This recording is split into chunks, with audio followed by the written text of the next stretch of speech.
जब से Donald Trump ने ये टैरिफ खेलना शुरू किया है, मैंने उसी समय कहा था कि भारत अगर धीरज रखेगा तो एक ऐसा समय आएगा कि खुद डोनाल्ड ट्रंप को अपना ही डिसीजन महंगा लगने लगेगा। और ऐसा ही होता हुआ दिख रहा है। अभी एनवीडिया ने जो बात कही है ये डोनाल्ड ट्रंप के लिए बड़े झटके से कम नहीं है। तो वहीं कंपनियों को ये मना कर रहे हैं, पर 20 अरब डॉलर का भारत में नया खेल अब अमेरिकी कंपनियां कर रही हैं। जानेंगे इसी बीच रूस ने भी कौन सा ऑफर दे दिया है। आखिरकार चारों तरफ से भारत के लिए किस तरीके से खुशखबरी आ रही है। जियोपॉलिटिक्स में बहुत कुछ चल रहा है, हमेशा की तरह जानने को मिलेगा बहुत कुछ। आइए जानते हैं इन खबरों को विस्तार से। डोनाल्ड ट्रंप ने जो दाव चला है उस दाव पर भारत का एक दाव भारी पड़ रहा है और वो है भारत का बहुत बड़ा बाजार होना, बहुत बड़ी जनसंख्या होना। कभी पीएम मोदी ने अपने भाषण में इस बात को कहा था कि दुनिया की कोई ताकत हम पर दबाव नहीं बना सकती है, हम भले दुनिया पर दबाव बना सकते हैं क्योंकि हमारे पास इतना बड़ा बाजार। और आज वो चीज सही साबित होती हुई दिख रही है। अब मैं ऐसा क्यों कह रही हूँ, रूस ने देखा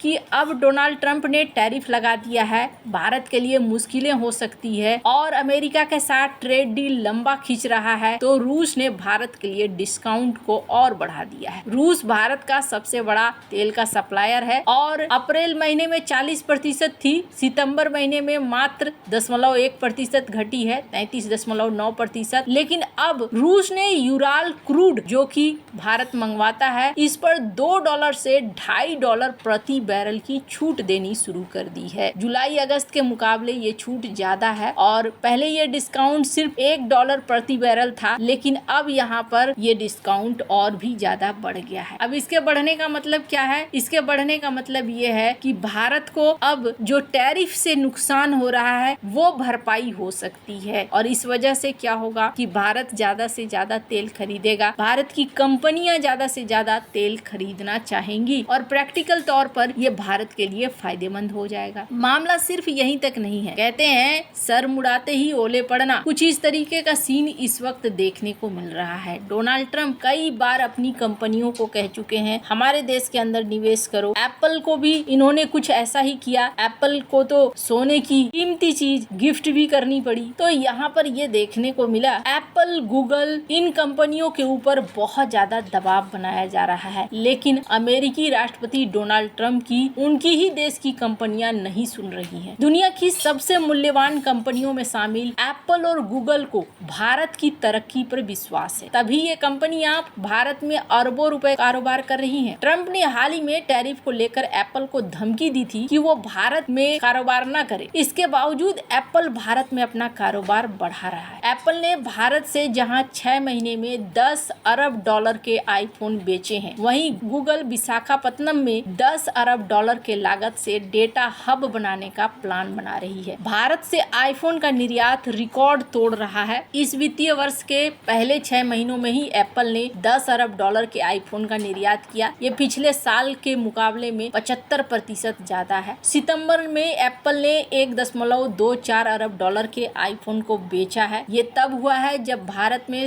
आईफोन 17 सीरीज की घरेलू मांग बहुत ज्यादा रही है, जिसे भारत से ही पूरा किया जा रहा है। पिछले साल सितंबर में जहां 490 मिलियन डॉलर का निर्यात हुआ, वहीं सितंबर में यह आंकड़ा 155% बढ़ गया। अब कंपनियां क्या है, कंपनियों को चाहिए प्रॉफिट। एप्पल हर साल सितंबर में अपना नया आईफोन सीरीज लॉन्च करता है, इसके बाद से ही एक्सपोर्ट के आंकड़े बढ़ने लगते हैं। दिवाली के बाद पश्चिमी देशों में thanks giving, black Friday, Christmas, नए साल की बिक्री के कारण अंतर्राष्ट्रीय मांग और बढ़ जाता है, जिससे एक्सपोर्ट की रफ्तार तेज हो जाती है। इस साल एक्सपोर्ट में तेजी की एक बड़ी वजह ये भी है कि पहली बार आईफोन के सभी मॉडल, जिनमें प्रो मैक्स या एयर शामिल है, लॉन्च के साथ ही भारत की फैक्ट्रियों से दुनिया भर के बाजार के लिए तैयार है। पहले भारत में बने प्रो मॉडल को ग्लोबल मार्केट में पहुंचने में कुछ महीनों का समय लग जाता था, लेकिन अब ऐसा नहीं हो रहा है। भारत ने जहां PLI स्कीम के तहत सुविधा दी है, वहीं ये कंपनियां अब नई फैक्ट्रियों को शुरू कर रही हैं। वहीं दूसरी तरफ गूगल भारत में बड़ा सेंटर बनाने जा रही है। भारत में अपना पहला डेटा सेंटर होगा इनका। ये सेंटर आंध्र प्रदेश के विशाखापत्तनम में बनेगा और इसमें 1 गीगावाट की क्षमता हो। इस प्रोजेक्ट में गूगल करीब 10 अरब डॉलर का निवेश करने जा रहा है। ये बड़ा डेटा सेंटर विशाखापत्तनम के पास 3 जगहों देशों में बनेगा। उम्मीद है कि ये सेंटर जुलाई 2028 तक चालू हो जाएगा और इस प्रोजेक्ट के तहत 3 बड़ी सबमरीन केबल बिछाई जाएंगी। साथ ही cable landing station, high capacity metro fibre लाइनें भी लगाई जाएंगी। ये सब टेलीकम्युनिकेशन का हिस्सा होगा। कहा जा रहा है कि गूगल के बड़े अधिकारी और आंध्र प्रदेश के IT और इलेक्ट्रॉनिक्स मंत्री नारा लोकेश 14 अक्टूबर को नई दिल्ली में इस डील को फाइनल कर सकते हैं। फिलहाल गूगल उसकी कंपनियां 11 देशों में डेटा सेंटर चलाती हैं। इनमें America, Taiwan, Japan, Singapore, Ireland, Netherland, Denmark, Finland, Germany, Belgium, Chile शामिल है। उनकी 29 डेटा सेंटर है। लेकिन विशाखापत्तनम में बनने वाला डेटा सेंटर क्लस्टर एशिया का अब तक का सबसे बड़ा डेटा सेंटर होगा और कहा जा रहा है भारत के पहले इंटरनेशनल AI इंफ्रास्ट्रक्चर का हब विकसित करेगा। खैर, अब जहां ये दोनों कंपनियां भारत के लिए हामी भर रही थी, तो वहीं एनवीडिया ने सबसे तगड़ा वाला झटका दिया है डोनाल्ड ट्रंप को और इस बात को समझा दिया है कि तुम H1B वीजा के फीस के नाम पर मनमानी बंद करो, हम लोग टिके हैं कुछ हद तक भारत के दम पर। अब ऐसा क्यों? इन्होंने कहा है कि चाहे ये फीस कितनी भी हो, लेकिन हम हायर करना जारी रखेंगे। H1B वीजा के तहत हम लोगों को हायर करेंगे। इन्होंने जो शुल्क लगाया गया है उसके विरोध में भी बोला। स्क्रीन पर आर्टिकल देख सकते हैं। इन्होंने कहा कि अमेरिका सपनों का देश रहा है। मैं खुद भी आया था अमेरिका जब, तो मेरे पास पैसे नहीं थे और आज मैंने अपने सपने पूरे किए हैं। अमेरिका हमेशा से सपनों का सपोर्ट करता रहा है। दुनिया की कोई भी प्रतिभा जिनके पास सपने हैं, इरादे हैं, वो अमेरिका में आ सकते हैं और अपने लिए जगह बना सकते हैं। तो ऐसा होना नहीं चाहिए। जिस तरीके से H1B वीजा में फीस बढ़ाई गई है, ये अमेरिकी कंपनियों के लिए एक बड़ी मुश्किल है। मैं तो हायर करूंगा, ये बात एनवीडिया का कहना है। एनवीडिया जो अमेरिका की टॉप की कंपनी है, बहुत बड़ी कंपनी है, ये बातें कह रही है। तो इसका मतलब समझिए कि अब कंपनियों ने ट्रंप को अपना रिएक्शन देना शुरू कर दिया है। मैंने इसलिए भी कहा था शुरुआती दौर में कि थोड़ा इंतजार करना होगा। अब सीन क्या हो रहा है कि अमेरिकी कंपनियां कह रही हैं कि एक तो हमारा स्टार्टअप बेकार हो जाएगा और दूसरी बड़ी चीज ये है कि हमारे खुद के